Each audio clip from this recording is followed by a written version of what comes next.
most Democrats anyway have turned against Israel and more pro-Palestine now. But even young Republicans, even young evangelicals, especially people from America First, right?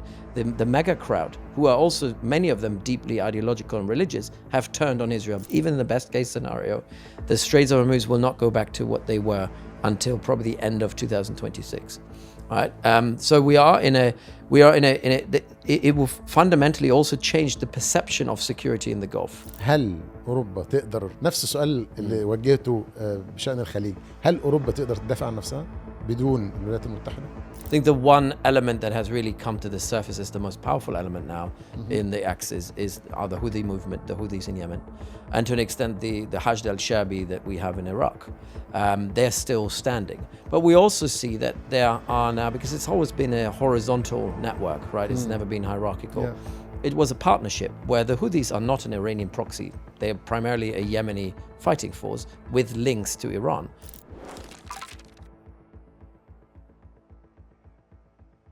في الشرق الأوسط، المكان اللي دايما إما بيعاني من صراعات أو حتى بيستضيفها على أرضه، مفردة الحرب أصبحت علم على هذه البقعة من العالم. الحروب عندنا مش بس اللي بنشوفها على الأرض، لكن كمان اللي بتحصل من خلال وكلاء.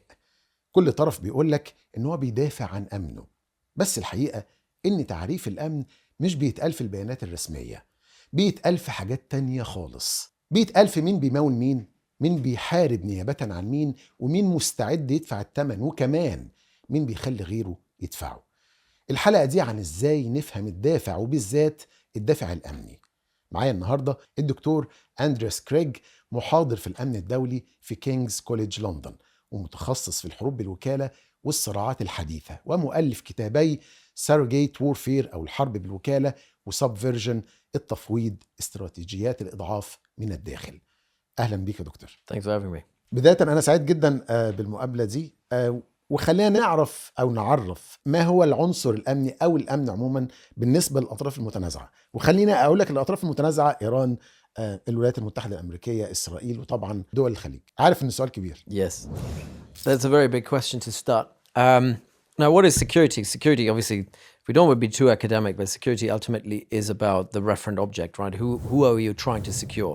Security of the state, security of the people, security of the leadership. And ultimately, security is a narrative, right? The way you frame it, the way you build security and the idea, the concept of security. It's very subjective. Each of the countries have their own subjective interpretation of security, as well as each of the leaders have. I think what's important in the Middle East to understand, particularly when we look at the parties involved in this current war with Iran, is that the three main parties to this conflict, Iran, Israel, and the Trump administration, are ultimately ideological players, right? They're not objective players in that way. So the regime in Iran is obviously very, very ideological, right? The way they frame security has been quite consistent for 5 decades, but it's ideological and it has been coherent. It has been somewhat linear for the last 50 years. Israel has changed. Some aspects of Israeli strategic culture have stayed the same. Also, the way they interpret security has stayed the same. But Netanyahu has created a new Israel, and that Israel is the one that's at war. And that's the one that's probably the most problematic Israel has ever been for the region. And why I'm saying the Trump administration as well, America has always been and had an element of ideology in the way they look at security. But the Trump administration in particular is extremely ideological. And it's actually been, there are 2 ideological elements that are clashing in Washington right now. One is the MAGA, the Make America Great Again ideology, America first. And on the other hand, we've got the new conservatives, the guys that actually pushed America already into the Iraq war in 2003. And it's these sort of neoconservatives that have had a traditional relationship with Israel as well. And obviously Bibi Netanyahu is very much a neoconservative. They look at security, and that's important. And I think these are the 2 factions that are coming together now in the conflict. The neoconservatives and Netanyahu are the ones who've been pushing for that war with Iran. They're also the ones who are saying, we have a problem with Islam, and we also have a problem with Islamism. We have a problem with local forces like Iran, and we want to dismantle them. And we're willing to take whatever means available to actually crush them. And that's extremely ideological. They don't have a narrative for how security looks like in the long run in the region. They don't really know where it's going to stop, because ultimately they look at the world as black and white, right? It's going to be you either win or you lose. There is nothing in between. It's my way or the highway. Yes. And the difference here is that the Middle East doesn't develop clear-cut black and white outcomes. It's usually outcomes exist in the gray zone. Security exists ultimately in that gray zone as well. But the neoconservatives are trying to get kind of black and white outcomes that you cannot achieve. And now they got into a war with Iran because they thought, okay, we're going to get rid of the regime that's going to solve everything. In the same way that Bibi Netanyahu got into the war against Hamas, saying, we're going to get rid of Hamas, everything will be finished. The worst onslaught in modern human history has happened in Gaza for the last 3 years nearly. And Hamas is still there. We've seen nearly 3 years of war with Hezbollah in Lebanon. Hezbollah is still there. So what you ultimately see is that the neoconservatives are not very good at ending wars because they don't have an ultimate idea of how security looks like, because they want black and white outcomes. If you look at the region through the lens of a gray zone, where everything is somewhat never properly stable, but also doesn't have to be unstable, you have to be pragmatic. You have to manage conflict rather than solve outcomes. And if you look at security as stability, which is what, for example, the Gulf states are doing, right? The Gulf states are looking at security as stability. It's about, they want to do business, they want to trade, they want to develop. They have no interest in conflict because they think stability can be best developed through engagement, pragmatism, and outreach. There are obviously differences between Oman on one end of the spectrum and the UAE, I'd say, on the other end of the spectrum and how they do things. But ultimately, all of them see security as stability. The neoconservatives obviously don't necessarily need stability in the short term. They say a little bit of chaos is good because it breaks everything. Once we break everything, we can actually redevelop. خلينا احنا دلوقتي اخذنا تقريبا نظرة عامة على التعريف الأمني بشكل عام. خلينا نبريك داون لكل دولة. يعني نبدأ بإيران مثلا. If we look at Iran, for example, Iran is a country that has been traumatized by the Iran-Iraq war in the 1980s. So the regime came about in 1979 and immediately was confronted by an invasion from Iraq. And that was a traumatic experience for the Iranians, a decade of war where their territory was invaded. So what they tried to design is what I call a campfire strategy, where they basically create fires outside of their territory to kind of bog their enemies down, keep them busy. And that's how the axis of resistance really has come about. It was meant to bog down the Americans, the Israelis, and other competitors down outside of the territory, making sure nobody sets foot on Iranian territory. And security was always the referent object for security for the Iranian regime was the regime. It was not about national security. It wasn't about people's security. It's the survival of the regime. And we can now make the case that obviously with the traumatic experience of the last year, I mean, we have to go back really to the June war in 2025, that this has now been exacerbated. More hardliners are in charge, and these people are more obsessed with regime security and regime survival at all costs, willing to clamp down. And we've seen that in January, slaughtering tens of thousands of people, young people who were protesting against the regime. And that's fundamentally what the regime wants to do. It's about regime survival. It's no longer about the survival of the people. It's not necessarily about national interest. It's security for the regime.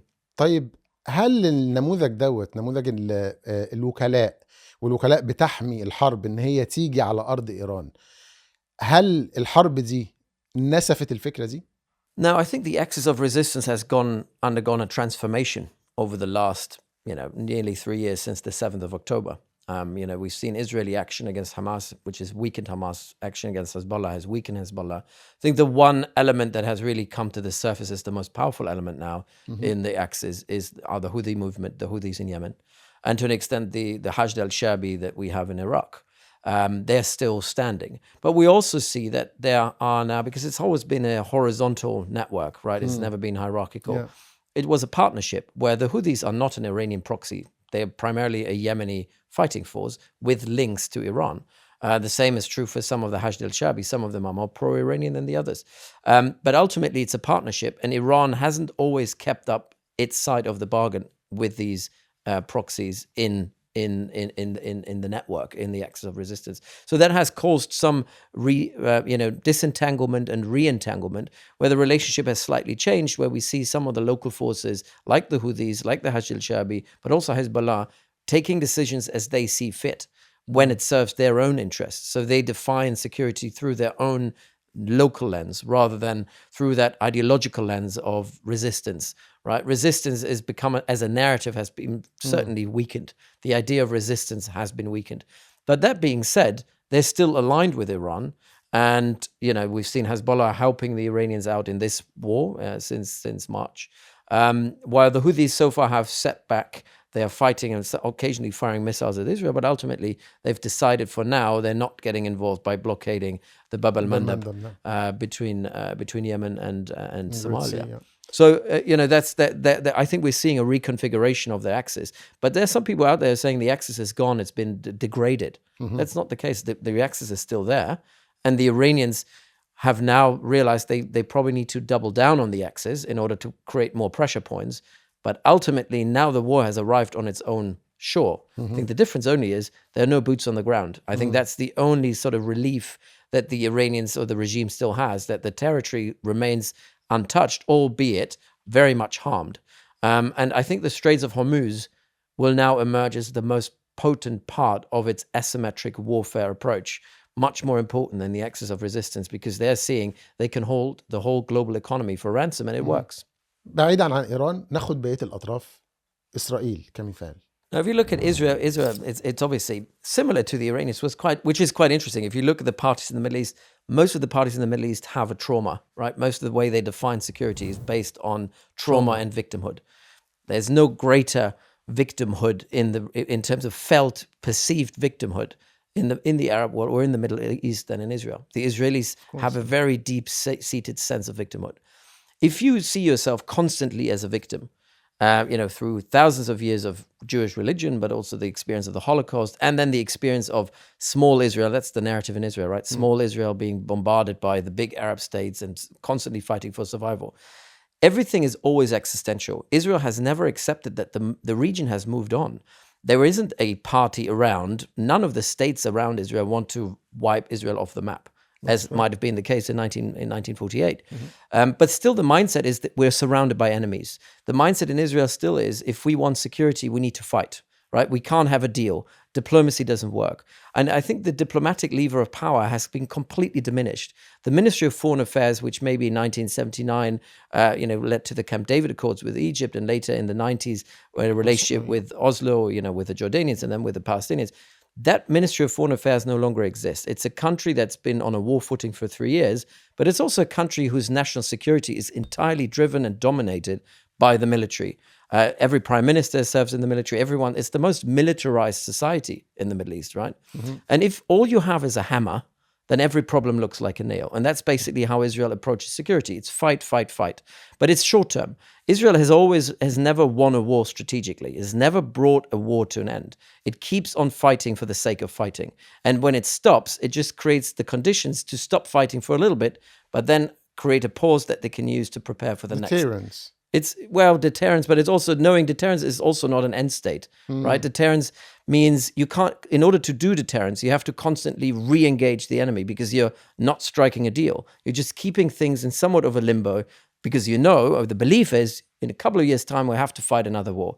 Gaza was the same thing, right? Mowing the lawn, they called it, right? You got to cut the grass. 5 years later, when they grow back, we'll cut them again. Hezbollah's approach, the same thing. Syria will be the same thing. And that's the problem with Israel. It doesn't solve problems. Also because the fundamental root cause of Israeli insecurity is domestic. It's the Palestinian cause. If you deprive the Palestinians of their right of existence, of statehood, as they do, you take their land, you push them out, ethnic cleansing for decades, you create the root cause for insecurity, the resistance. And Hamas is just one small element of that resistance, right? But now the resistance is global. The resistance to occupation is global. And so the insecurity of Israel is really the Palestinian cause. Hezbollah fights them because of the Palestinian cause. Hamas fights them because of the Palestinian cause. The Houthis fight them because of the Palestinian cause. The international global public opinion has turned on Israel because of the Palestinian cause. لكن خلينا أقطعك برضو دكتور أندرياس. موضوع أن الوكلاء اللي انت ذكرتهم بيحاربوا علشان القضية الفلسطينية ده برضو محل شك لأن هو برضو ناريتيف. يعني ليس الدافع الوحيد بمحاربة حزب الله إسرائيل هو القضية الفلسطينية. No, I mean, obviously Hezbollah now has become a political party in its own right. It's a political mobilization to stay in power in Lebanon. It has economic motivations to stay in power. It's a state within the state. The Palestinian cause serves as a narrative for mobilization, right? But you take that narrative away, you lose some of the mobilization power. If Israel was a normal country, behaving like a normal country, with normal neighborly relations with all the parties around, which respects the Palestinian people, and even would just go back to the Oslo Accords. I mean, two-state solution, very basic. We're not asking, for too much, right? I mean, in the end of the day, it's about, stick to what you agreed to in the 90s, the two-state solution.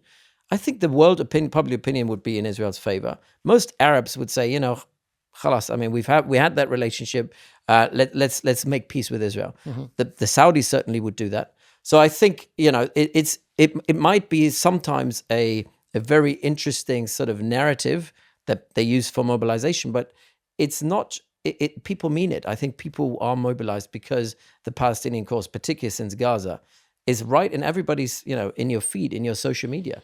طب هذه هي العقيدة الأمنية لإسرائيل. عايزين نشوف بقى البيج بوس الشرطي العالم وهو يونايتد ستيتس أو الولايات المتحدة الأمريكية. كيف تعرف أمنها؟ No, the United States is an interesting one. The United States, obviously, we in the UK, we call them our cousins because ultimately they came out of the British Empire, right? They're very much aligned with us. But the interesting bit about the Americans that I always find is they're our more radical cousins, because going back to the idea of ideology, it was founded by religious, Protestants, right? Fundamentalists who left the UK because they thought the UK wasn't open enough religiously. So they wanted to go somewhere else, create their own religious sort of state. It was founded by radical ideologists. And it's by far, it's not a sectarian country, right? It's a very deeply religious country. And the biggest mobilizing forces in the country, particularly those that back Israel, which matters for everything that the US does in the Middle East, these are evangelicals. These evangelicals are fundamentalists. So there is something in the way that America looks at security in the Middle East that has always been framed in a religious narrative. It's obviously, people are calling it the Israel lobby, but it's, there are a lot of Jews who live in America, but they don't all support Israel. I think that, the Jewish community is still a very small element of this. The biggest element that keeps America bogged down and defines Middle East policy in Washington is the evangelical ideological community, right? They're Christians, they're not Jews. And they're the biggest part of the Israel lobby. It's these Christians, it's not American Jews. And so the way that America defines security in the Middle East is always through that lens. That has changed, though, over the last 3 years, since October 7th. Israel has undermined, and I think that's going to be the greatest threat to Israeli security moving forward, is that Israel relies heavily on American support. That's correct. For that, they need Washington to be on their side. Washington only stays on their side if the evangelicals stay on their side, if the conservatives stay on their side. But what Israel has created, what Netanyahu, I should also say, has created, is a complex now where for most people in America, they cannot just support Israel unequivocally because of what they're doing in Gaza. The images are there. You cannot deny it anymore, right? You've got ethnic cleansing, a genocidal war. And this has become a generally accepted opinion. And you have the opinion polls as well to back it up. If you look at the statistics, most Democrats anyway have turned against Israel and more pro-Palestine now. But even young Republicans, even young evangelicals, especially people from America First, right? The mega crowd, who are also, many of them deeply ideological and religious, have turned on Israel because of what Israel does to Christian Palestinians. So Israel is losing that bit. And I think there is now a shift going on within the debate on the Middle East and how America frames security in the Middle East between two camps, essentially. One is the neoconservative pro-Israel camp, and the other one is the Gulf lobby, who's become extremely powerful as well in lobbying for Middle East policy, which aligns more with the MAGA camp, the Make America Great Again camp. These two are clashing. And Israel seems to have won this round on the Iran war to its own detriment, because it was the one opportunity, the one shot Netanyahu had to show America that he means business, that he can change the regime in Iran. It has backfired, obviously, massively. I think it's the greatest strategic disaster in American history, certainly since Vietnam. And it's also a strategic disaster for Israel because they have achieved the opposite. So if you sit now in America and you go to your petrol station and you fill up your truck and you pay 3 times what you used to pay 6 weeks ago, who are you going to blame? You're going to blame Israel. And that's exactly what's happening right now. And so this war against Iran has weakened Israel, not just militarily, domestically in Israel, in the region, but particularly with American voters. And that, I think, is something that Israel will not bounce back from. It has destroyed something. And it will have an impact on the way that the Middle East policy is going to be framed moving forward. Trump is going to go at some point. Whoever's going to follow on from him will have to deal with MAGA, America First, and those people who align more with a Gulf view, a more pragmatic view of the Middle East, which is more about the economy. It's about, what we're going to get out of it. How much are we spending? What we're getting in return? And the problem with Israel as well, and that's what a lot of people don't see, Israel is a net consumer of US power. It doesn't contribute anything to US power. It takes billions of taxpayer monies from America, but doesn't deliver anything. It actually drags America into more conflict. More like, some people call it a parasite. You look at the Gulf states, they're net contributors to American power. They don't consume it. They pay for they invest trillions of dollars into the US economy. They pay for the bases, the US bases that they have in the region. They pay for salaries. They pay and maintain a lot of the arms industry in the United States, all with Gulf dollars. And so if you are sitting in America, you're looking at this like, who would we want to follow naturally in order to build our policy in the Middle East? You go with the Gulfies. You don't go with Israel. Or the one who takes. Exactly. And that's kind of where we stand at the moment. And so the way that Middle East policy and Middle East security are being defined in Washington is in a major process of upheaval and change. عندي سؤال والصراحة طرحته على ضيوف كتيرة قبلك، لكن ما أخدتش الإجابة الشافية، ألا وهي السؤال من شقين.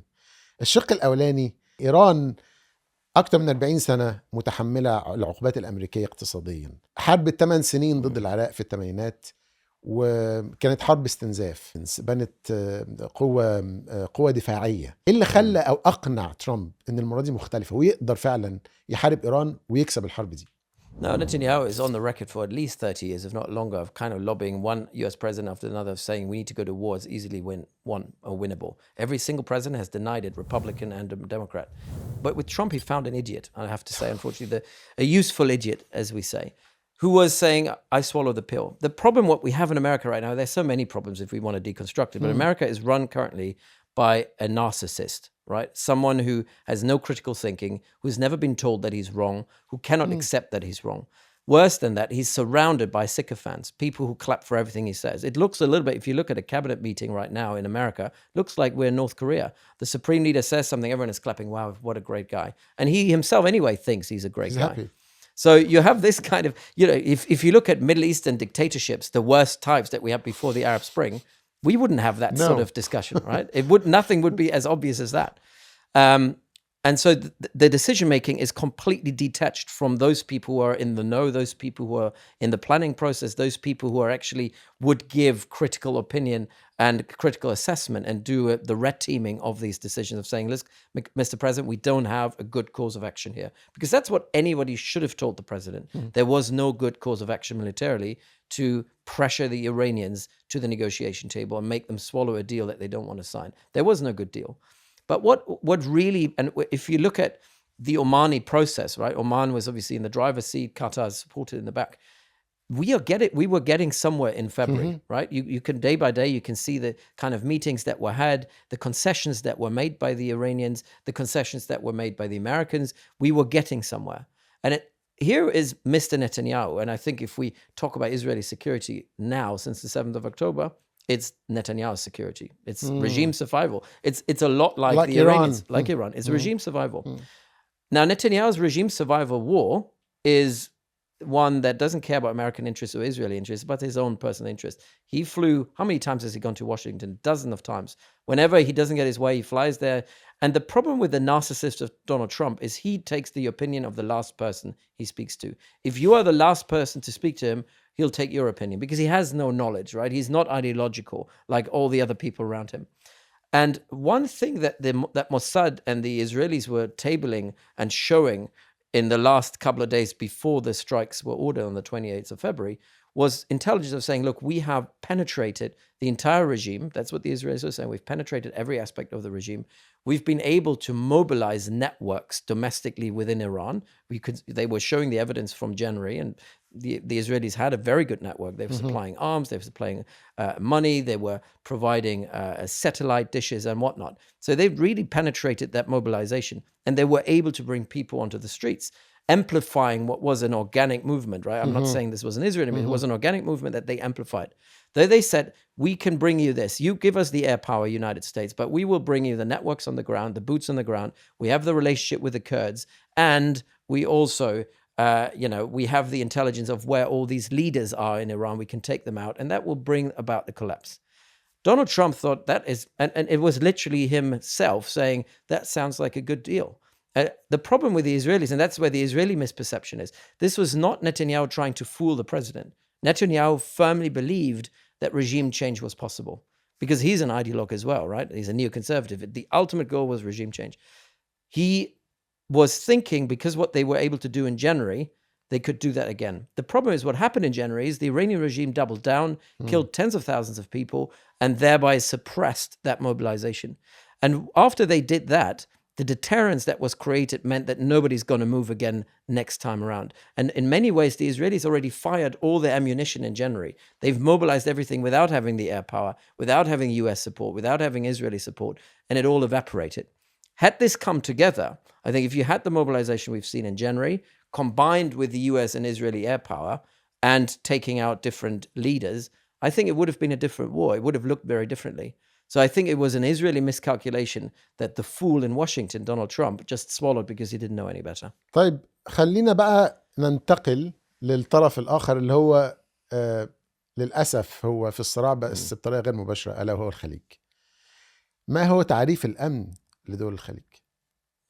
Lots of external analysts. You lived in the Gulf. I lived in the Gulf. If you come to the Gulf for the first time, even if you're, you come from the Arab world, you think about the Khalij, you think as them as one unit, right? That's correct. Traditionally, generally, pretty most close, of them are Arabs. Yeah. Muslims. Most of them are Sunni Muslims, some Shias and some other minorities. They speak the same Khaliji dialect, right? They have the same tribal family roots, right? They come all from the same area, from Najd, central Saudi, or coming from Yemen originally. They're kind of the same. If you sit in Egypt, you will look at them and say, they're one unit. Yeah. And for a long time, they were one unit, right? And there's some Orientalists who would say, they're just some tribes with flags. But obviously, that's no longer true. These tribes have developed over the last 50 years into their own national identities. And more than that, you see how the personality of different leaders has rubbed off on the national security strategies of each of these countries. And there are increasing fundamental differences. Oman is slightly different because Oman has been a civilizational state for quite some time, right? Hundreds of years. They've had a relationship with Iran for hundreds of years. They had a relationship with Hurmuz before it became part of Iran for hundreds of years. They had an empire that stretched all the way to the south of Africa. So they have a legacy that the other Gulf states don't really have. Even if you go to Saudi, the Saudi kingdom, the first one in the 18th century, it's hundreds of years after the Omanis existed already as one entity. But what we've seen over the last 50 years is a massive diversification pushed by top-down nationalism, where leaders have said, we want to create national identities. And that was an Emirati project of saying, we want you to become Emirati. It was a federation of 7 statelets, but ultimately it's become a federation that is dominated in every aspect, ideologically as well, by Abu Dhabi. So it was really top-down nationalism that we've seen over the last 20 years. The Qataris have done something similar. You've got your National Day parades, you've got your flag days and all this sort of stuff. It's all galvanizing communities. We had the blockade, obviously, of Qatar 2017 to 2021, which also led to further nationalism, where the Saudis were saying, we're Saudi. And certainly in Qatar, they also say, we're finally realizing we're the Qataris. We are being targeted for being Qataris because we are Qatar. That has led to more binding the communities together. But there's also a lot of difference in strategic culture in all of these countries. So you have a difference in the Gulf between the Bedouin traditions and Hadari sort of civilizational sort of traditions. And depending on where the royal family comes from, and I've said this, previously. I mean, there's a difference between the Bedouin mentality that you have with the Bani Yas, for example, in Abu Dhabi, right? This particular tribal mentality, people who've never really had a long-term trading relationship, a mercantile relationship with the outside world. They're very much inward focused, inside. They're living inland, and you have those tribes who lived on the shores, like in Dubai, like in the Qasimi, for example, or the Al Thani, and even the Al Saud, who came from the inland, had a long-standing Hadari tradition of reaching out and maintaining relationships with the outside world. Depending on where you stand, you also have differences ideologically between Wahhabism, people call it the Wahhabism of the sea and the Wahhabism of the desert. Those people who are Bedouin tribes and those who were trading tribes, those who were living on the seashore tended to be more flexible, more pragmatic. And that sort of pragmatism is what we tend to connect to the Gulf when we think about the Gulf. The way they look at security, Oman certainly, right? No enemies, no permanent friends. Everything is about neutrality. We're engaging with everyone.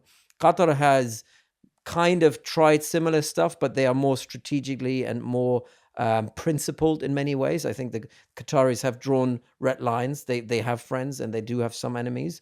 They're pragmatic, but for example, when it comes to Israel, they're quite clear where they stand. But even with Iran, I remember Hamad bin Jassim once said, about the Iranians, we lie to them, they lie to us. It's that sort of relationship where we don't really trust them. But you have the Omanis and the Qataris on one end of the spectrum, very pragmatic. And then you have the Saudis being tend to be more belligerent, also because more ideological. Pre-Mohammed bin Salman, it was a country that was run by Wahhabist ulama who wanted to bring that message of Islam to the world. So there was an element of, we need to reach out. We're exceptional, and we want to bring something to the world, which is similar to the Americans. They also have that American exceptionalism of saying we need to bring something to the world values. And then you have the Emiratis, who since the death of Zayed, with the rise of Mohammed bin Zayed, has become Mohammed bin Zayed's country and state. And a lot of things are done very, very successfully because it's extremely hierarchical, right? When most of the Gulf societies are structured, obviously there's the core, which is the leader, but then you have different tribes who kind of horizontally organized. And then you've got Abu Dhabi, which is extremely hierarchical. Again, going back to the Bedouin mentality, the patron being MBZ. And he developed the country in his own liking, for better or for worse. But he's a military man. His Bedouin mentality is one that is unforgiving, right? It's about doubling down. It's trying to achieve what you want to achieve at all costs, and using any means necessary to do so. And this has become increasingly a diverging part and point with other Gulf leaders, where the Emiratis increasingly are seen as the odd one out, not just in the Arab world, but also in the Gulf, because of that mentality of saying it's all about security. We always have to fight. They're the ones who, obviously in Yemen, were really showing that as the first time that a Gulf military was actually conducting joint military operations in a very effective way. They're the ones who've built these, what I call the axis of secessionists, right? Non-state actors, very similar to the axis of resistance, or non-state actors in Libya, in Sudan, proxies in Yemen as well, being very belligerent. And for them, security is far more ideological than for the other Gulf states. In the way that they're saying, they have a problem with Islam because they fear Islam, right? They fear Islam as a tool that could be used, not just where they're saying every Islam is political, right? And obviously, Islam is ultimately political. You don't have to make it Islamism. Islam is there are certain elements within Islam which are telling you how you're supposed to lead your life and conduct yourself vis-a-vis your leaders, and how the leaders are supposed to conduct themselves. And that's a threat for Abu Dhabi, because security in Abu Dhabi is defined in reference to the regime. It's regime security. It's not security regime of the people. And regime survival, again, very similar to Iran and Israel. Ways. And so in terms of that, they see Islam as a threat to regime survival. And they've gone out into the world since the Arab Spring fighting a war against Islam. They call it the Ikhwan, and they say, we have a problem with the Ikhwan, with the Muslim Brotherhood. But if you then go and peel away at this is not just about the Muslim Brotherhood. It's about any form of Islam that could be used, any sort of ideology that could be used to mobilize civil society. And they've invested billions over the years since 2013-14 in kind of rolling back what they call the Ikhwan. But Ikhwan are, I had people called Ikhwan who are white. It's like when Israel says we're fighting a war against Hamas, right? This Hamas, this guy's Hamas, the journalist is Hamas, BBC is Hamas. And we have now the same idiots in the UAE saying this academic is Muslim Brotherhood, although he's not, he's not Muslim and he drinks and he's not, not leaving. I've got friends of mine who've been on a list by the Emirates who are gay, white, never had anything to do with Islam. Also Ikhwan. Everyone is Ikhwan. So it sounds funny, but it has become a deep-seated fear within the UAE, and they've gone out to Libya, to Sudan, to Somalia, even to Yemen, saying what we're doing is we're fighting terrorism, we're fighting the Ikhwan, which is obviously nonsense. But it shows you that the way that they define regime security is against anything and anyone who dares to criticize the leadership. And it's become, in that sense, quite ideological in itself. They're saying we're the most anti-ideological country. That's what the US is saying, right? We're separating state and religion. But if you peel away at this, the way that they're exporting this to Libya in the first place, and then also to Egypt, obviously it started all in Egypt in 2013.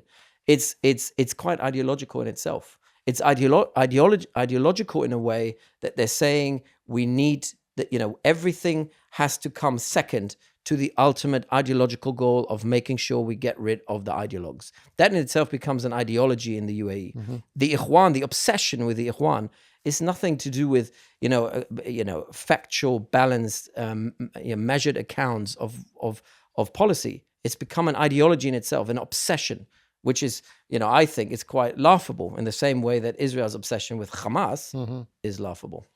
دولة الإمارات هي الوحيدة اللي بتشق الصف الخليجي خاصة أثناء الحرب دي أو بعد الحرب.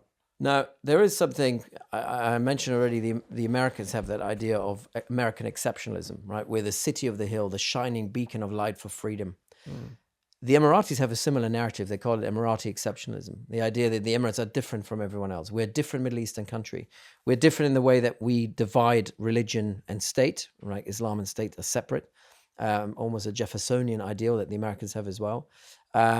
It's that they're saying we're not just another Middle Eastern country in the way that we approach Israel, for example. We have a relationship with Israel. It's business first. We're a country where everything is controlled. We control everything. This idea of Emirati exceptionalism is something which makes the Emiratis the odd one out. That's part of the design. They don't want to be seen as being the same as Saudi or being the same as Qatar or the same with other Arabs. Saying because for them and again I say it's not the UAE, it's Abu Dhabi really. It's an idea of saying we want to be seen in Washington, but also in European capitals as other, as like-minded people. Because obviously there's a lot of racism in the Western world towards Arabs, towards Muslim in general.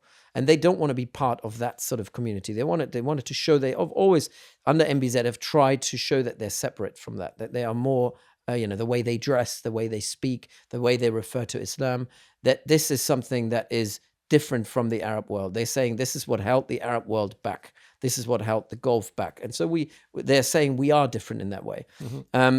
This idea of separation, this ideological element of separating state and religion is something they've tried to export to MBS in the early years. If you remember when MBS came to power, that's when that alliance for a very short period of time really came together, where they're saying here that we found an ally in Riyadh who's willing to clamp down on Islam and political Islam and whatever. And MBS was willing to do it because it helped his regime as well. But what we see happening now is that the ascent of the UAE from a small state to a middle power, and I think by all metrics they are a middle power, they are not just punching above their weight, they have quite significant global influence. It kind of comes a little bit at the ascent of Saudi Arabia. Saudi Arabia realized if they want to grow, they will have to compete. They indefinitely, inevitably have to compete with the UAE, and that kind of gets them both into that sort of point of friction that they're in at the moment, where they're saying, the Saudis are saying we need to attract foreign capital, but most of foreign capital is already going to Dubai. We need to attract logistical networks, but most of the logistics pre this war were going into the UAE. This war has changed a lot of that because Saudi Arabia has shown, number one, just in terms of strategic depth, how big the country is, that they are kind of the logistical backbone, as it were, of the GCC, because they were able to trade energy via their pipelines to the Red Sea. They were able to have imports into Qatar and Kuwait, for example, come through ports in Saudi Arabia. So that logistically, they've been able to catch up while the UAE has been under constant fire. And I think the Iranians have made a clear position here, so taking a clear position of trying to destroy what the UAE has built. Why? Because the UAE is because of the model that the UAE is presenting. The UAE model is a Machiavellian one, and MBZ is someone who likes Machiavelli, right? Which says, again, no permanent friends, no permanent enemies. We only know interest. It's all about maslaha in the end of the day. But hardcore, that in a way that whatever leads to regime strengthening and regime survival will be favored. If you have to sell your neighbor, your cousin, in order to get there, you're able to do it because it's about interests, which is fundamentally goes against the culture of Khaliji, Arab, Muslim culture, Oriental culture, if you will. The idea that, and they don't know neighbors from friends, right? If they think their interest is best served by taking a position with Israel against Palestinians, they will side with Israel. And that's they call it pragmatic. I wouldn't call it pragmatism because, it's purely about interest. Because in terms of values, pragmatism, it's all about interest. Yani, we could talk, what's the difference between values and interests? I ultimately think interests are always coated with values in the end of the day, right? They're two parts of the same coin. But it's all down to interest. And the way that they do it, and that makes them somewhat predictable, but also very unpredictable. For the Saudis and the Qataris right now in this war with Iran, they want to build, and the Iranians as well, they want to build a common Gulf position. They're saying, look, America is no longer providing what they once provided. They can't, and they don't want to. We're still too overly dependent on them. We still need to buy their weaponry. But ultimately, we need to find a plan B to substitute what we have with the Americans. And one way to substitute against the Iranians, but also against the Israelis, is a common Gulf position, a common Gulf security framework, a defense framework, maybe a NATO of the Gulf. This has been thrown out for a long time. The Emiratis do not want to assent to that. They don't want to be part of it. And if they do commit to it, they only commit to it half-heartedly, because ultimately they say, we're going to strike our own deal here and there because we've got the special relationship with Israel, and we always have a special relationship with America. And that's ultimately, we have to go back to 2006. This relationship between the UAE and America goes back to the DP World affair in America in 2006, when DP World, biggest logistics company in the world, wanted to take over ports in America, in the United States. And the Bush administration after 9/11 was very, very careful to strike a deal with an Arab country. There was a lot of lobbying done in Washington against the UAE-based company taking over these ports, based on racism, saying, they're a Middle Eastern country, they're a Muslim country, maybe not a good look to give critical national infrastructure to a Muslim country.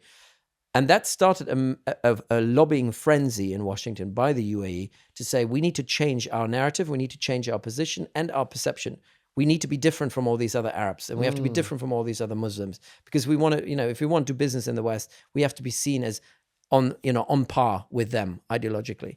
And that's how it all started. This is how the UAE became who they are today, by trying to appease a particular community in Washington and appeal to them. The Abraham Accords also have to be seen primarily through that. The Abraham Accords came about because it was an out-of-jail card in Washington to play with the evangelicals and the conservatives, of saying every single time you see that in Washington, when there's criticism coming about the UAE's relationship with the non-state actors, with the RSF, with the LNA in Libya, with Yemen, the problems they have with money laundering for Russians, money laundering for the Iranians as well. Every time something comes up, they play that card of saying, but we have a relationship with Israel. We've got the special relationship. And it works. It's an out of jail card for the UAE. It works. يعني هل هي فعلا هي كانت فعالة، لكن هل هتكون فعالة في المستقبل؟ I think we're at a crossroads. Nobody knows how the region is going to look after this war. This war, and even if it was to end, even if the Americans were able to get a deal in the next coming weeks, which was likely going to look a lot more like the deal that Trump departed from the JCPOA in 2018, right, at a massive cost of life and treasure. Let's say we get to that best case scenario, and let's hope the Straits of Hormuz gets open again and trade is going back. By the time the region bounces back to the situation that we were in February before this war, it'll take month and month and month and month. Even in the best case scenario, the Straits of Hormuz will not go back to what they were until probably the end of 2026. Right. So we are in a. It will fundamentally also change the perception of security in the Gulf, where now, if you'd asked me in February, prior to the war, most, except for the UAE, would have said the Saudis and the Qataris and the Omanis would have said number one security threat, Israel, and then there was a big gap. Iran was always seen as a problem, but a problem they controlled. Israel was a problem they couldn't control. A problem, not an enemy. Not necessarily an enemy. Obviously, 20 years ago it was. But I think the developments of the last 10 years, we've seen that even the Saudis have realized, pragmatically we can have a relationship. Trade, peace through trade, all of that has collapsed, right? And if you ask now a Saudi where the number one enemy is, they'd probably say it's going to be Iran, and then it's going to be Israel. But then also they're saying not enemy, but a problem is going to be Trump and Washington. We can't rely on them. So things have completely fundamentally changed in the security outlook. How the UAE are going to manage it, there's going to be a gap between what they say publicly and what they actually do. Publicly, again, they have a major information network that they've built since 2006. People who are going out and saying, we're going to double down on Israel, we're going to double down on America because that's the future is going to be with that. But then you look at Khalid bin Mohammed bin Zayed traveling to China, striking deals with China, clearly shows they're trying to diversify. They also, the inner circle in Abu Dhabi, the Bani Fatima around MBZ and his brothers, they're realizing that you cannot rely on America. And, the UAE has good relationships with other countries, including with China and Russia, who haven't delivered. But they will try to diversify as well. But they don't want to be thrown into the same mix with the Qataris and the Omanis and the Saudis, because they're saying ultimately nothing is ever going to come out of it, right? They've openly said they condemned the GCC, they condemned the Arab League of saying we're toothless, they've condemned the Pakistanis, they condemned the Egyptians for not helping them.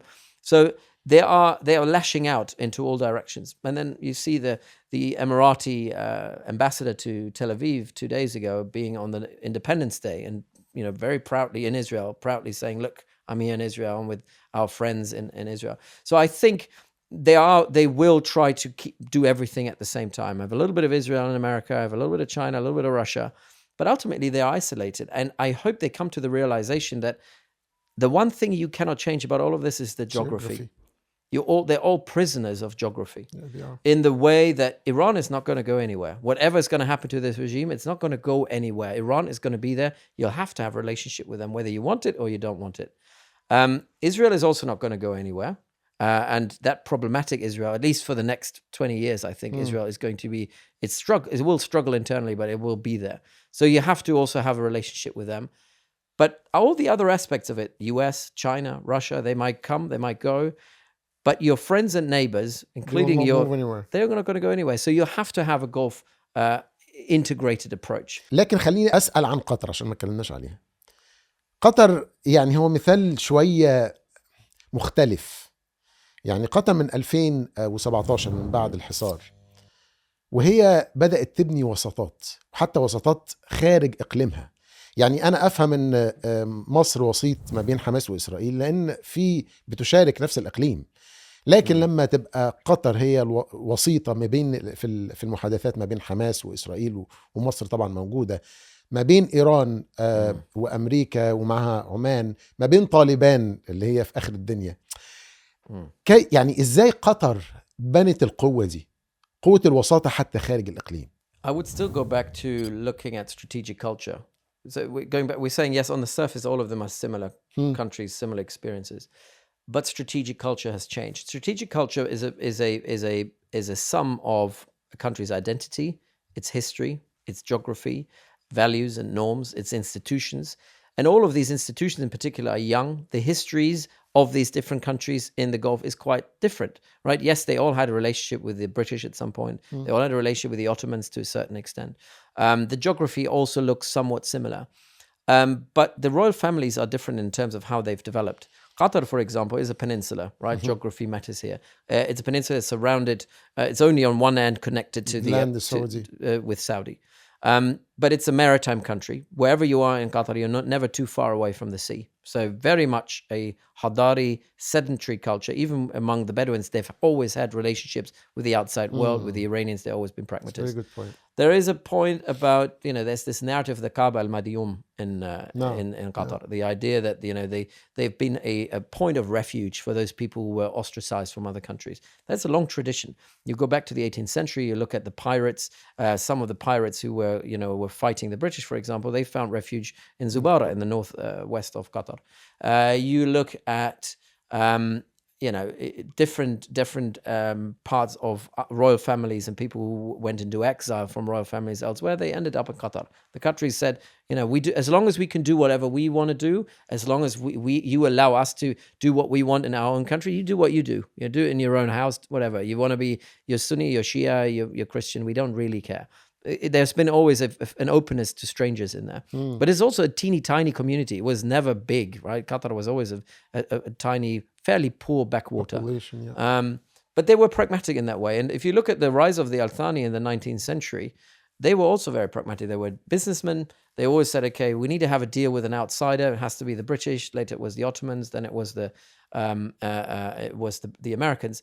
As long as everyone allows us to be Qatari and do what we want to do the way we want to do it, and they don't interfere in our sovereignty, we're quite happy to accept them. When there was interference in the sovereignty, the Qataris did fight back against the Ottoman, the infamous Battle of Wajba in the late 19th century.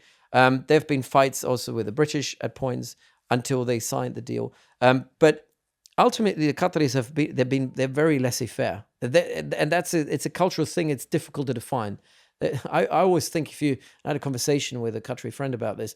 There is this mentality of adi, it's fine, khalas. I mean, we'll figure it out.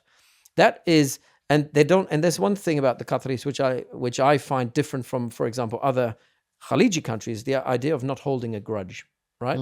Of saying, because they're a young country, young community, things always changed on that peninsula, right? The winds change, the climate changed, the weather changed. You have to make amends, right, in order to survive. That mentality also meant that you don't hold a grudge, you just move on. The blockade, I mean, this was a traumatic experience for Qatar. It was, but they've moved on. They don't hold grudges against Saudi. The Saudi-Qatar relationship now is deeper, I'd say, than it was prior to the blockade. So they certainly don't hold grudges. Been forgotten. They moved on. That's another part of identity that makes Qatar who they are. Why mediation? Again, if you invite anyone and you don't hold any grudges against anyone, you can have a relationship with the Taliban, with whom you fundamentally disagree on, women's education and some of the radical, crazy ideas that the Taliban have.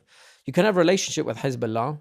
They're Shia, they're aligned with Iran. You have a relationship with Iran because you're managing that north field, that gas field, and your neighbors, they're not going to go anywhere. And as I said, Hamid bin Jassim once said, they lie to us, we lie to them, but we have that relationship.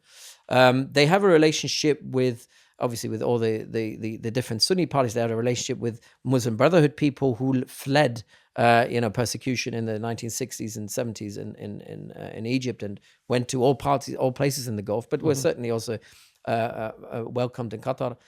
You have that, Hamas obviously having their office there. You have a relationship with them. So the point of the country is that as long as you don't interfere, and this was always the thing, if the Muslim Brotherhood would have come to Qatar and trying to convert people to become Muslim Brotherhood, create a political party, it would have been a different situation. But that wasn't the case. If Hezbollah had gone around collecting money for a war in Israel in there, it would have been a problem. Same with Hamas. The countries, but it's a live and let live sort of attitude. And once you're home to all these people, because you bet on dialogue. Qatar and Oman are built around dialogue, right? Their national strategy, their national strategic culture is about dialogue, no matter what, because it's the only way forward. There's another thing we should probably add. The Qataris never thought they were exceptional. They never thought they were exceptional to, let's say, the Emiratis. The Emiratis think they're better than everyone else. There's this element of we're different. The Saudis have that thing as well, this pride of saying, we are Saudiya. We hold the holy places of Mecca and Medina. So, we're the kingdom. We're very special. The Qataris never thought of themselves as being very special. So you also don't try to impose anything on the rest of the world. Equally, you're small. And that's another important point. The Qataris have no problem accepting that they are a small state or a small power. Doesn't mean they sometimes punch above their weight, but they also realize where their place is within the bigger scheme of things. The UAE or Abu Dhabi in particular were not happy with being a small state, a small power. They said very ambitiously now, they're pushing this narrative, we are the middle power. And they're acting like a middle power.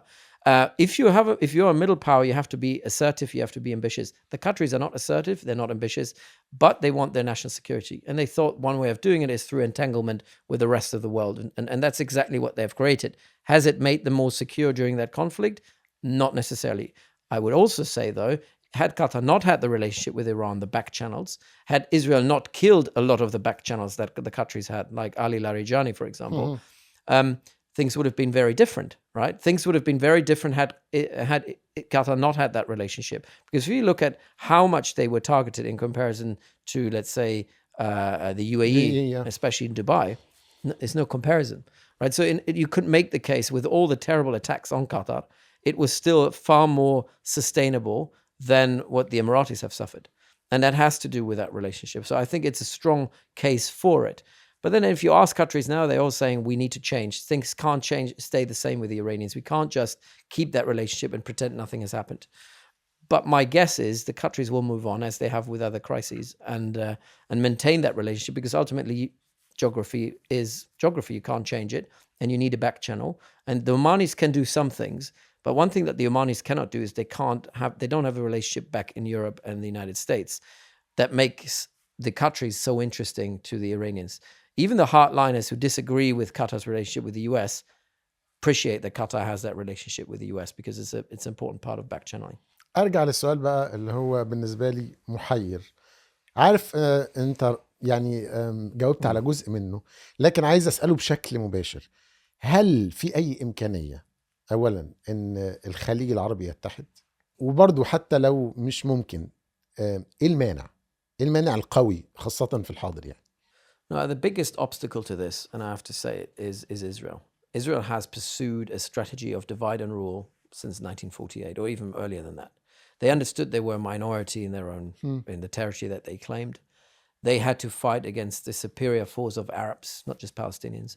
They knew if they wanted to defeat their superior enemies, they had to do it through divide and rule and subversion. Subversion means you're trying to, you keep your enemy, similar like Iran as well, you keep your enemies occupied with themselves. Busy. Keep them busy.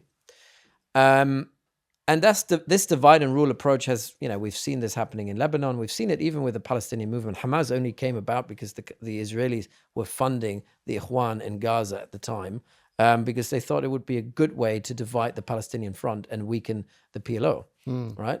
So what they're doing in the Gulf through the Abraham Accords is the same thing. They're trying to divide the Gulf up. I'm saying, okay, first we can start with the Emiratis.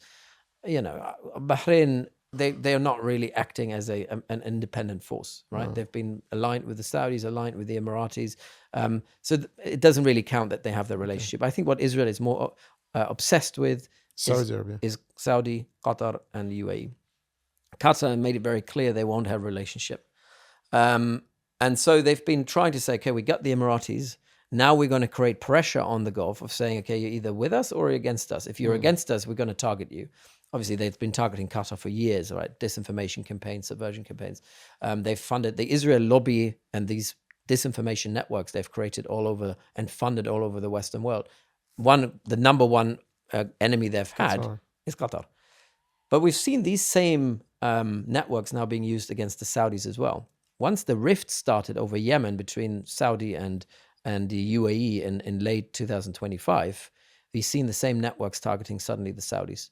And it's part of that pressure of saying, okay, you don't want to have a relationship with us, we'll make your life hell. Not that it makes a major difference, but obviously you look on social media, you look at the media reports being written in Washington, some of the newspapers by Israel-aligned outlets or Israel-aligned analysts and journalists, you get the impression there's something wrong with the Saudis. And they're using that as a pressure.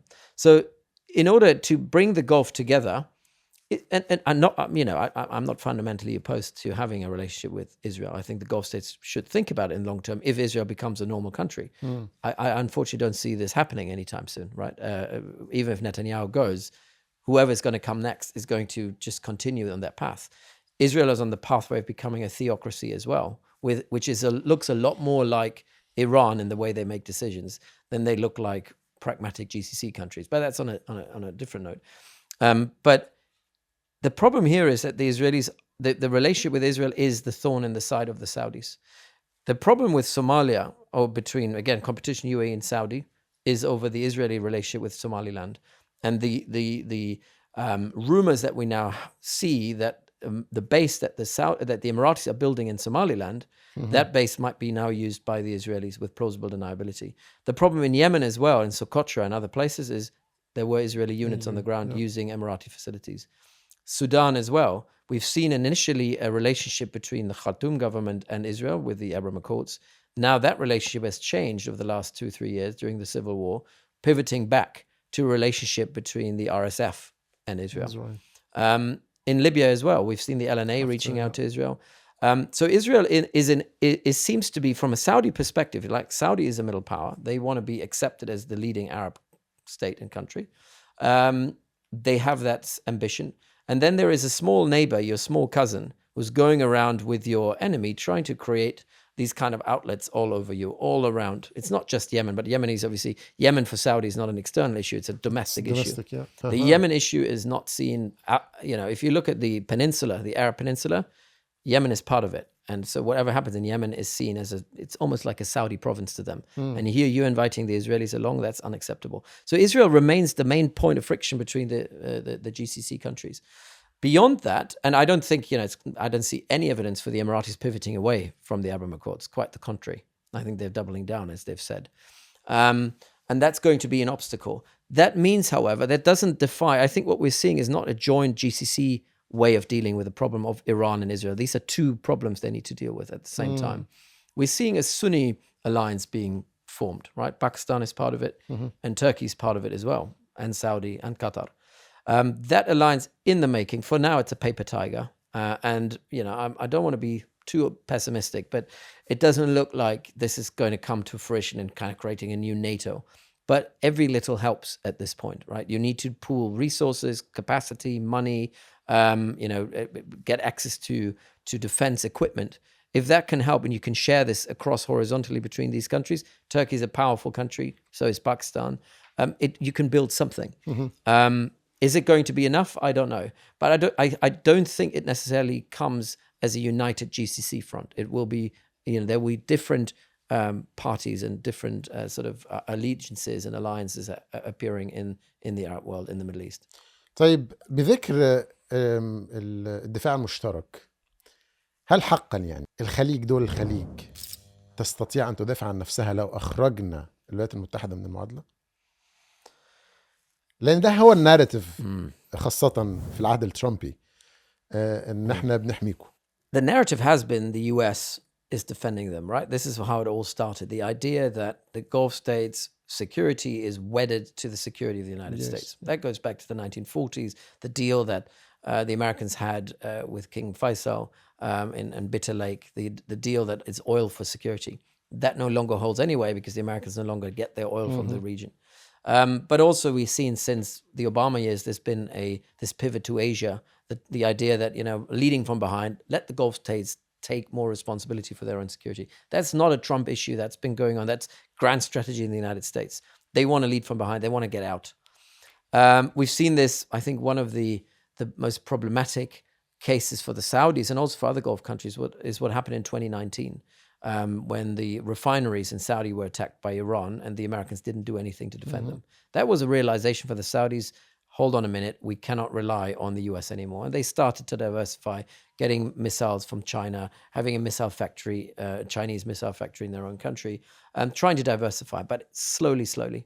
Qatar did the same thing. Qatar has obviously had a relationship with the Turks, had a relationship with Pakistan, had a relationship with the UK. The Emiratis had a relationship with the French. So they've all already branched out and diversified, and that's been happening for 7 years or even more, probably for a decade. But none of it has really systematically decoupled them from the Americans because the bedrock, the skeleton is still mostly American. We will see an intensification of that diversification away from America because America has not provided the security. هل بسبب الحرب دي؟ Because of this war. This war has made them realize that the bases are actually make them more of a target than actually providing security. Not only were they unable to intercept and help them intercept the missiles. Yes, the missile interceptors were American, and yes, there was American support for it. But the base, let's look at Qatar and Al Udeid. What has Al Udeid contributed in this war to the security of Qatar? The radars were destroyed. Yes, the missile defense systems, which are owned by the Qataris, by the way, and operated by Qataris, are not they're not Americans who do it. This is Qataris supporting themselves and Qataris supporting the Al Udeid security. They're doing it for the Americans, actually. You go to the UAE, there's similar problems. You go look at Saudis, similar problems. So if you put this all together, this war has made them realize that the bases actually makes them more of a target. I don't think they will close the bases, but they will also not double down. I think there's one good thing. There's a good thing that a very prominent Emirati commentator said a couple of days ago, Abdullah. He was saying, ultimately, we don't need the bases. We need access to resources. We need access to capacity, capability. We need access to defense technology from the US. And that's the way they should look at it, the Gulf states, of saying, we're buying American because we like their technology. The Americans would sell. But equally, there is an alternative now. We need to substitute this. If we want security, we need to, have a relationship with other countries, but also source our defense equipment from other countries, such as the Europeans. And one story that's been underreported is the role that the Royal Air Force, the British Royal Air Force, has had in the country, in Qatar, in defending against the missiles. Because the drones and the missiles, the drones, they cost a few $1,000s to produce. Interceptor missiles, $1.5 million a piece. Now, it was not sustainable to keep on firing these expensive air defense missiles at these drones. So most of the drones in the later part of the war were shot down by air-to-air missiles from Qatari Air Force pilots and also Royal Air Force pilots. So the Royal Air Force has played a role in defending Qatar. So it made a significant contribution. Same with the French Air Force in the UAE. They've done and helped and supported the Emirates in taking out ballistic missiles and drones coming in. So the Europeans are already playing a more important role in this. One thing the Gulf has is money. One thing Europe doesn't have is money, right? Okay. But what we have in Europe is technology. And we have, defense companies who produce very good equipment. And there is a realization now in Europe that the relationship between Europe and the GCC is a relationship on par. The relationship between America and the Gulf is a top-down relationship. It's a relationship where the Gulf states are subservient to the Americans. And the Americans are now quite openly, Trump in particular, being very transactional, saying you do my way or, you're not getting what you want. That's the way he deals with the Europeans as well. Yeah. So there is an opportunity now, I think, for the Gulf states to disentangle from America and re-entangle with the Europeans, getting access to European technology, owning stakes in European technology. ليه مش تشاينا والصين مثلا؟ الصين وروسيا. The problem with, there's an interesting bit. So we're saying the Americans are not defending them. And the UAE in particular were leading in diversification prior to this war. آسف المقاطعة بس خاصة إن حتى أوروبا shifting slowly towards China. I think the problem here is we always underestimate China. The answer is, the answer seems to be China for everything. They're leading on AI. They have great tech. Problem with China is they're an authoritarian country. In terms of values, at least from a European perspective, we have no overlap. For the Gulf, is slightly different. They're less, they're more, what's the right word? They're probably more, forgiving when it comes to not being aligned based on values, because they're also authoritarian, and the Chinese are authoritarian. So they don't need liberal democracies. For us in Europe, we still are very obsessed with liberal democracies. But beyond values, I think there is the problem of, are the Chinese reliable? Because the Chinese are doing exactly what the Americans are doing. They're a big power. They're playing a game of weaponized interdependence, I call it. Weaponized interdependence means you create an interdependent relationship where both sides seem to win, right? Win-win. But over time, you skew this relationship into a win-lose relationship where interdependence becomes codependence and you're overly reliant. That's exactly how it happened with America. It looks like win-win situation, right? You give us money, we give you technology. It's a trade-off, we both win. Over time, the Americans are being more powerful. They will skew that interdependence and weaponize it to make themselves indispensable to their junior partners and then squeeze their junior partners. That's exactly how the relationship between the US and NATO is developing at the moment. China's doing the same thing. China's done this with Greece. They've done it with Italy, where they own real estate, where they own critical national infrastructure like ports, for example. They put pressure. and saying, okay, if there is a vote in the European Parliament on China, we want you to side with China or abstain. And that's basically what we've seen. We've seen the Chinese weaponizing that power as well. So from a European perspective, you're trapped between two sort of evils. On the one hand, you're overly dependent on on America, and they squeeze you, but you don't want to then substitute that with an over-reliance on China, who will then squeeze you. Do you want to be squeezed by China, or do you want to be squeezed by America? That's kind of the choice. So the answer to this is autonomy, strategic sovereignty. And the same problem is the same problem that the Gulf countries have. The Gulf countries are squeezed by America and could be squeezed by America in a terrible bargain, if you think about it. If you look at Qatar, UAE, and Saudi, they put $3.6 trillion into the US economy. Ridiculous sums of money. What have they gotten in return? Absolutely nothing. Right? The war, the lobbying they've done had no effect. Trump has done, today he does this, tomorrow he does this. He's been listening. He's become the poodle of Netanyahu in many ways. And he hasn't held up his side of the bargain.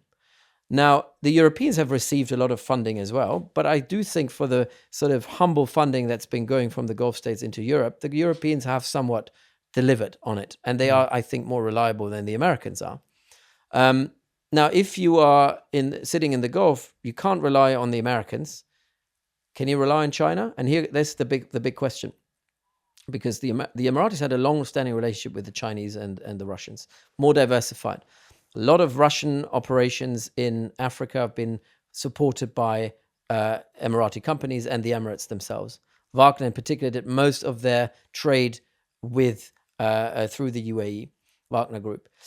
You look at China as well. The UAE have had a long-standing relationship with tech companies in China, AI and data companies in China, and have tried to diversify it. Has it helped them now in this war? No. Quite the contrary.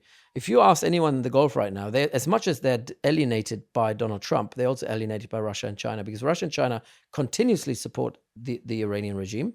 Right, they're buying oil from them, but they're also providing technology, critical technology, and also providing them with intelligence. How were the Iranians able to hit, pinpoint, targeted radar stations? In a towers where they knew exactly where, let's say, American soldiers were staying. This intel came from Russia and China. So from a Gulf perspective, your partner in Beijing is actually siding with your enemy because it serves their interests. So again, it's not an easy way out. It's not like you substituting one for the other. I think the answer is you go, first of all, you need to be more self-reliant, right? More autonomy, more sovereignty, and diversifying. The one thing that the Gulf has is money, right? And they are indispensable in many ways. And we're seeing that in terms of logistical supply chains now. Straits of Hormuz is absolutely fundamental to the security stability of the global economy. What you're going to do, but how are you going to use this? How are you going to make yourself indispensable to the rest of the world? But there are limits to that in terms of how you can use that lever to advance your own interests. And that's the very difficult decisions, the very difficult thinking that needs to happen in the Gulf based on strategic innovation and thinking outside the box. You can't continue the way you've done for the last 20 years because it hasn't worked. So what's the plan B? And that we're in that process now. طيب بذكر أوروبا، عشان خلينا نختم بقى بمحور أوروبا واللي بيحصل دلوقتي وتهديد ترامب المستمر إن هو ينسحب من الناتو. السؤال الأول، هل أوروبا تقدر، نفس السؤال اللي وجهته بشأن الخليج، هل أوروبا تقدر تدافع عن نفسها بدون الولايات المتحدة؟ The simple and short answer is no, Europe cannot defend itself without American support. It's quite clear at the moment. We've seen many initiatives over the last 10 years of Europe diversifying and rebuilding its own defense base. Much of the money that's been put in billions have been put in by all NATO countries in Europe to maintain the status quo and kind of, making sure that the whole defense system doesn't collapse. Very little has trickled down in new capabilities. What we do see on the strategic level, on the political level, there's more alignment now between even the UK and France and Germany, despite the fact that Britain has left the European Union. There's more European sharing of intelligence, more sharing of capabilities. There's more sharing of joint strategic approaches, political approaches as well. On the Straits of Hormuz, we're also seeing the Europeans doing more on their own. The problem is it's fundamentally an ontological one. It's a philosophical one. If for 80 years the premise has always been America is there to defend you, your entire mindset is built around America, and you're now pulling America out of it.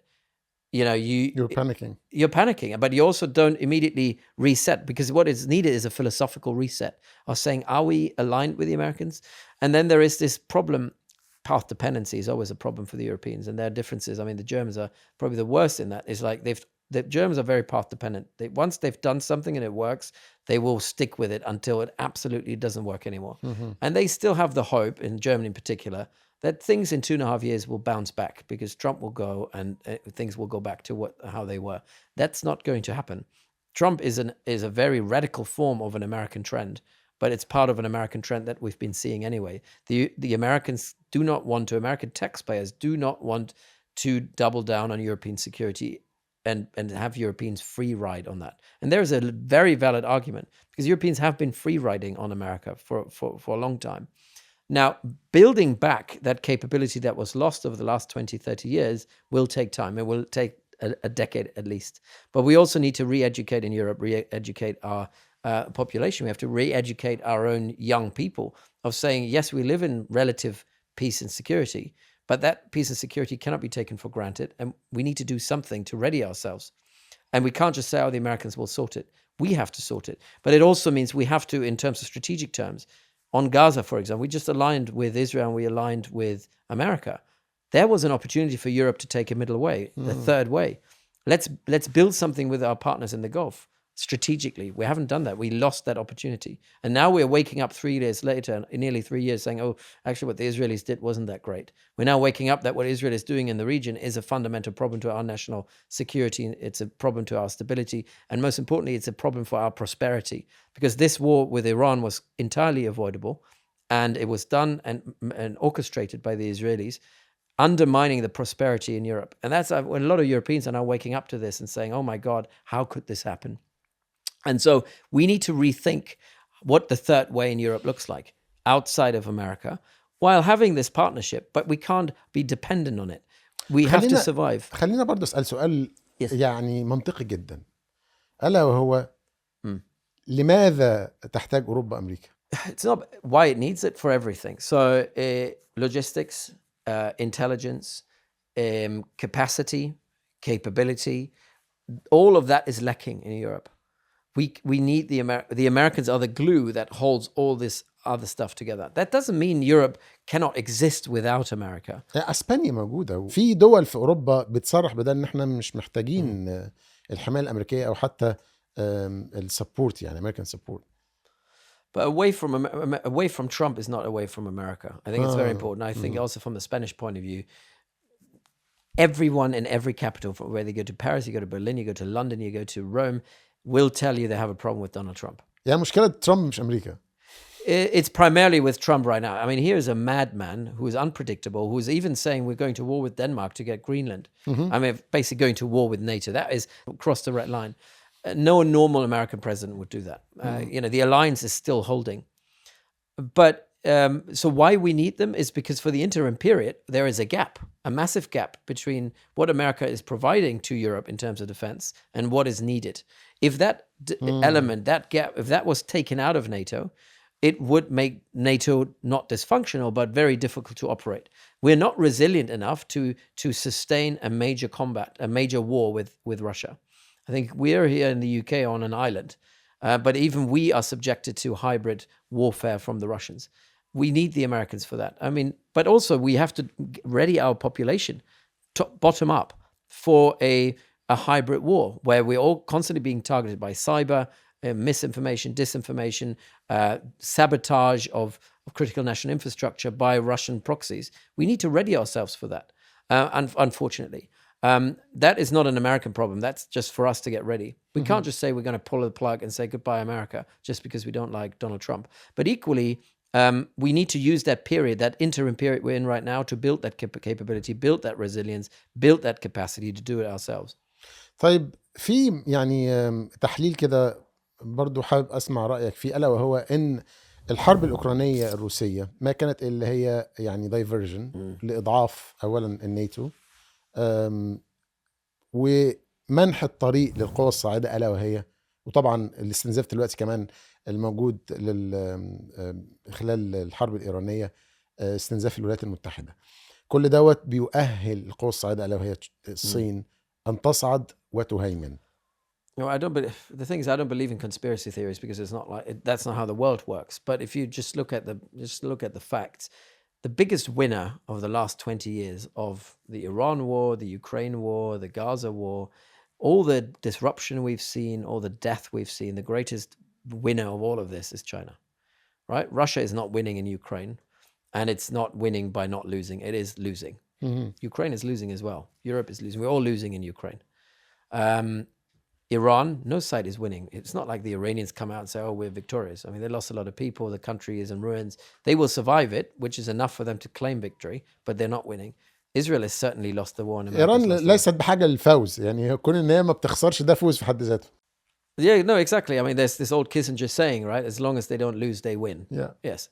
But nobody's winning effectively, right? War is bad for everyone. There's only one country that has benefited from all of it. It's China. The war in Iran has bogged down the Americans in a conflict they can't just pull out of. They have, exhausted nearly 50% of their stockpiles of missiles and bombs on this war in Iran. If there was a war with Taiwan right now, between China and Taiwan, the US would look very, very bad, and they will have difficulty, getting capacity and capability into the region on time. So massive gain for China. Economically, it has ruined.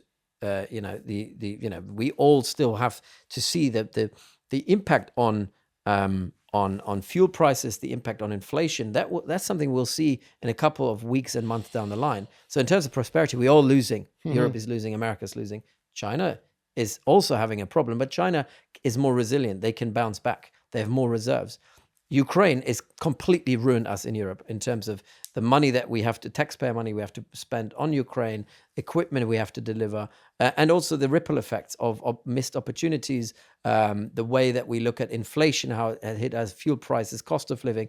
We're all in the same boat. It's not a war. It's not that we chose to have that. That war was imposed on us, but it's something that drags us down. While the Chinese, they send a few people from North Korea to fight with the Russians to keep the balance. But ultimately, they're sitting back, like with the Iran war, they're sitting back, eating popcorn and just enjoying the scenery, because ultimately it's bogged down their main competitor, the Americans, but it's also bogging down the Chinese, the Russians. The Russians now have no bandwidth to do anything else anywhere, especially not in Africa. So in all of this, China comes out the biggest winner. How they're going to translate this into a bigger victory, I don't know yet, but they have patience. There's something about the Chinese. The Chinese are a civilizational state that thinks in centuries, not in years. We in the West, liberal democracies, we think month to month, year to year. We don't have a bigger grand strategic vision of where we want to be in 50 years' time. The Chinese do have that. And at the moment, everything works out, most of it works out in their favor. البعض بيقول إن الحرب الإيرانية ديت هو علامة أفول الهيمنة الأمريكية. تتفق أو تختلف؟ It's not the first sign. I think the American empire that was built during the Cold War, after the Second World War, that empire has started to collapse in 2003. The war in Iraq was the turning point. It is the single most decisive event to disrupt, degrade American power, domestically and internationally. It's the one thing that has enabled Trump to even come into power. It's the financial costs, the trillions that were spent on Afghanistan and Iraq, the death of people coming back home, the lack of strategic vision, the inability to win this war in Iraq, because we withdrew from Afghanistan and Iraq, not in a stalemate. It was a defeat for America. It has left the region less stable than it was before. The American economy much weaker than it was before. Average Americans with less money in their pocket, so it is driving populism and has been driving fundamentalism and mobilization that has ultimately led to MAGA and Donald Trump. So a lot of the polarization politically that is making America weak domestically is a product of the war in Iraq. The military has grown in terms of size, but it hasn't taught the military how to win wars, because ultimately it's the capability on the strategic level to actually translate these operational military victories or outcomes into political sustainable outcomes. America has been unable to do it. America has been alienating its partners. It has been alienating its regional partners, but it's also been alienating the Europeans. I mean, the first cracks between the US and Europe started in 2003 when the French and the Germans said, we're not going to go to Iraq. The British were the only ones who said we will. Now with Hurmuz, it's quite clear. NATO and the Europeans said, it's not our war, it's your war. And you started the mess. You're going to get out of it. You break it, you pay it. It's a continuation of that. And also it's the idea of how to use power as well. The neoconservatives that drove America to war in 2003 were sidelined to an extent for a lot of the discourse and have now reappeared. The neoconservatives said, we will go in, we'll change, we'll bring them freedom, and that will be the end. And nothing ever materialized. The outcome was far worse than it was before.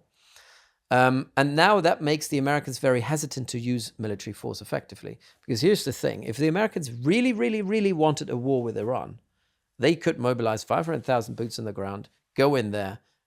I'm not saying they're going to win it very easily, but it would be a war that could be changed. The reason that Trump is trying to do this remotely with air power, drones, few special forces, but basically without putting boots on the ground, is because of what happened in Iraq. This is kind of the trauma in American history where they constantly think back, so it can't be Iraq. Every comparison in American television right now is saying, oh my God, this is another Iraq. It's not another Vietnam. They're saying it's going to be another Iraq. And so it's haunting the Americans on every level, socially, politically, economically, militarily. And that's really broke the empire.